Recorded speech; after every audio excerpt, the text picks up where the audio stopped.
समाचार अब तक, सत्य का साहस। आप कई सालों से प्रभाग के अंदर में आप राजनेता के तौर पर भी सक्रिय और सामाजिक सेवा में भी आप सक्रिय रहते हैं। क्या कहेंगे कि इस बार जनता के चुनाव मार्च में होना जा रहा है, तो आप महानगर पालिका को लेकर जो लोगों को, जनता को जो मूलभूत समस्या का सामना करना पड़ता है, उसको लेकर आप क्या करेंगे?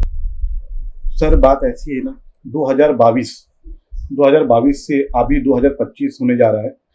अभी तक की महानगर पालिका की इलेक्शन नहीं रहने के कारण जो लोगों को मूलभूत सुविधा है, जो छोटे छोटे झाड़ू वाले, कचड़े वाले, ये आए दिन लोगों की समस्या रहती है। शिवर लाइन की लोगों को प्रॉब्लम रहती है। जेट मशीन की गाड़ी आप देखेंगे तो पूरे 5-6 जोन में मिला के एक ही जेट मशीन की गाड़ियाँ हैं। और वो आज अगर किसी के आके शिवर लाइन जाम होती है तो वो हम गाड़ी का नंबर लगाते हैं तो वो गाड़ी 5-5, 6-6 दिन के बाद आती है। आज महानगर पालिका में इतनी ज्यादा प्रॉब्लम चालू है। आप झाड़ू वालों देखेंगे, लोगों की सिर्फ एक ही समस्या है, लोगों की बहुत छोटी छोटी सी प्रॉब्लम्स है कि लोगों के घर की साफ सफाई हो, कचरे वाली गाड़ी प्रॉपर तरीके से आए। और क्या हो रहा है, जब से नगर सेवक नहीं है उस समय से कोई सुनवाई नहीं हो रही है महानगर पालिका में। वो दिन रात सुबह शाम लोगों को फोन जाता है पर कोई चीज की कोई सुनवाई अधिकारी सुनते नहीं है।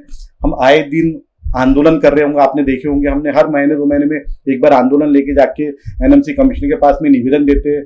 जब देते हैं तो कुछ दिन कार्रवाई होती है, उसके बाद पूरी तरीके से फिर वही ठप हो जाती है। प्रभाग में आपको लगता है पिछले 10 सालों से यहाँ का डेवलपमेंट हो पाया, विकास कार्य हो पाया?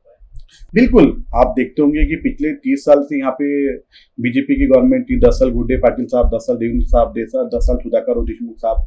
फिर भी उसके बाद मुझे लगता है कि 2019 में जब माननीय आमदार श्री विकास भाऊ ठाकुर साहब जीत कर आए और उसके बाद आप तो जानते हैं 2 साल कोविड रहा और 6 महीने गवर्नमेंट रहने के बाद सरकार गिर गई।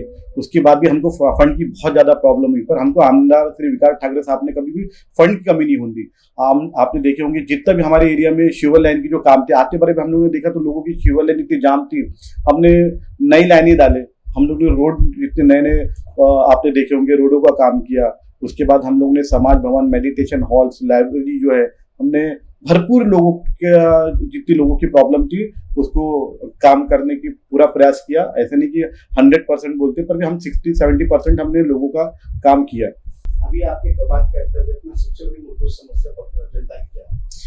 अभी हम मूलभूत सुविधा मुझे जो लगता है कि अभी जो जनता को रहना चाहिए, जैसे ज्येष्ठ नागरिकों के लिए कहीं भी बैठने के लिए जगह नहीं है। उसके बाद में आप देखते होंगे लेडीज जो लोग हैं उनके कई वॉकिंग के लिए, उनके लिए भी कई एक बैठक होना चाहिए, घूमने फिरने के लिए जगह रहना चाहिए। बुजुर्ग ज्येष्ठ नागरिकों के लिए हमें कहीं ना कहीं ऐसा कुछ जगह बनाना चाहिए जहाँ ज्येष्ठ नागरिक आके मिले, बैठे, बात करे।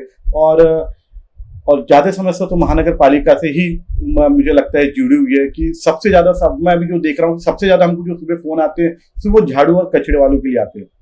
मेन सुविधा लोगों की यही है। प्रभाग 10 के अंतर्गत में आप कांग्रेस पार्टी की ओर से उम्मीदवारी घोषित होने के बाद विजय होते हो, तो प्रभाग 10 के अंतर्गत में सबसे बड़ी समस्या और क्या और आपका एजेंडा क्या रहेगा विकास कार्य को लेकर? देखिए, मैं आपको बताना चाहता हूँ कि देखिए वो जो एजेंडा मैं बता रहा हूँ वो भले मेरे वहाँ पहुंच तक की नहीं है, पर मैं चाहता हूँ कि मैं अपने अंदर के थ्रू वो चीज ऊपर तक के पहुंचाऊँ। क्योंकि जैसे हम देखते होंगे प्रभाग 10 और प्रभाग 11 जो हमारे जो एरिया है, जिसमें पूरा झिंगाबट टाकली, गोडेवाड़ा, बोरगांव, पटेल नगर, मानकापुर, ये सब एरिया के अधिकतर लड़के जो है वो पुलिस लाइन टाकली में भर्ती रनिंग करते हैं। आज आप देखते होंगे सुबह वॉकिंग पे जाते होंगे तो 4 से 5 हजार लड़के रोज सुबह पुलिस लाइन टाकली में रनिंग करते हैं। क्यों? सिर्फ पुलिस भर्ती के लिए। 2014 के पहले जब गृह मंत्री आर पाटिल साहब थे, वो हर साल 2 भर्ती लेते थे, एक रिटायरमेंट वालों की भर्ती और एक फ्रेश वालों की भर्ती लेते थे। पर जब से हमारे गृह मंत्री देवेंद्र फडणवीस साहब बने, तब से मुझे नहीं लगता 10 साल में कोई भर्ती हुई है। एक भर्ती 2018 में हुई थी और अभी एक इलेक्शन था तो इलेक्शन के पहले ही बरसात में भर्ती ली गई, वो भी बरसात ग्राउंड गीले रहने के बाद में रोड पर दौड़ाया गया। तो अगर भर्ती होते गई, हर साल अगर भर्ती होगी तो जो लोगों के रोजगार का जो है, बच्चों को, नए लड़कों को रोजगार मिलेगा। देखो, थाना, दवाखाना, पुलिस थाना, झाड़ू, कचड़े वाली गाड़ी, ये सब तो चलते रहेंगी, पर अगर जब तक हम लोगों को रोजगार नहीं देंगे, नए लड़कों को काम नहीं देंगे, उनके लिए कुछ नया हम लोग कुछ एजेंडा तैयार नहीं करेंगे, तब तक के मुझे नहीं लगता कि हम लोगों के लिए कुछ कर पाएंगे। प्रभाग 10 के अंतर्गत में का संघर्ष है, जिसमें एक भी मनपा का अस्पताल नहीं है, इसको लेकर आपकी क्या प्रतिक्रिया? अभी मन का आपने अस्पताल की बात की होंगी तो अभी माननीय आमदार श्री विकास भाव ठाकरे जी के प्रयासों से एक 100 बेड का हॉस्पिटल अभी मानकापुर में तैयार हो रहा है। और इसका भी कुछ दिन पहले ही आमदार साहब ने सर्वे किया, जिसमें अभी उनका सिविल वर्क पूरा हो चुका है। सिविल वर्क पूरा होने के बाद में आमदार साहब ने कहा कि जब तक कि अभी उसमें मशीनरी और डॉक्टर प्रोवाइड होंगे उसमें थोड़ा टाइम लगेगा, पर भी आमदार साहब का कहना है कि 22 फरवरी तक के आप ओपीडी चालू करिए, कम से कम लोगों को आप जो सुविधा है वो तो कम से कम मिलना चालू हो जाएगी। और मैं चाहता हूँ कि दशरथ नगर, शीला नगर, कुतुबशाह नगर जो हमारा जो प्रभाग 10 में जो एरिया है, हमारे एरिया में प्रभाग 10 में काफ़ी स्लम एरिया है, तो जिसमें प्रभाग 10 का जो ये एक पट्टा है जिसमें 4-5 हज़ार की अच्छी खासी स्लम बस्ती जो है बीच में है, तो वहाँ पे भी कुछ जगह जो ऐसी खाली जो महानगर पालिका की जो जगह वहाँ पे अगर वैसे हम लोगों ने आमदार साहब के भी माध्यम से बात की और महानगर पालिका से के अधिकारियों से भी हमारी बात हो रही है कि अगर वहाँ पे एक अच्छा सा एरिया के बीच में जगह खाली हो, अगर वहाँ पे गार्डन बनता है, जरूरी नहीं कि सिविल एरिया में ही हम लोग गार्डन बनाए और वहाँ के बच्चों को सुविधा दे। स्लम बच्चे अधिकार है कि उनको भी उनके लिए भी गेम जोन होना चाहिए, उनके लिए भी झूले रहना चाहिए। तो अगर हम वहाँ पे अगर ये चीज़ करें तो मुझे लगता है कि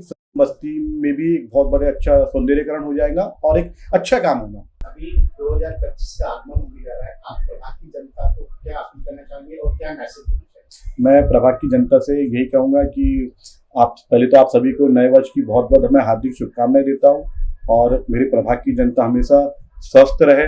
और कुछ भी अगर आपको तकलीफ जाती है तो आप हम इस एरिया के जो सोशल वर्कर है, आप हमें कभी भी आप अपना नंबर रख सकते, हमारा नंबर रख सकते, हमें कभी भी फ़ोन कर सकते हैं। हम आपकी सेवा के लिए हमेशा हाजिर रहेंगे और हमेशा आप लोग स्वस्थ रहे, बस यही मैं शुभकामनाएं देता हूँ।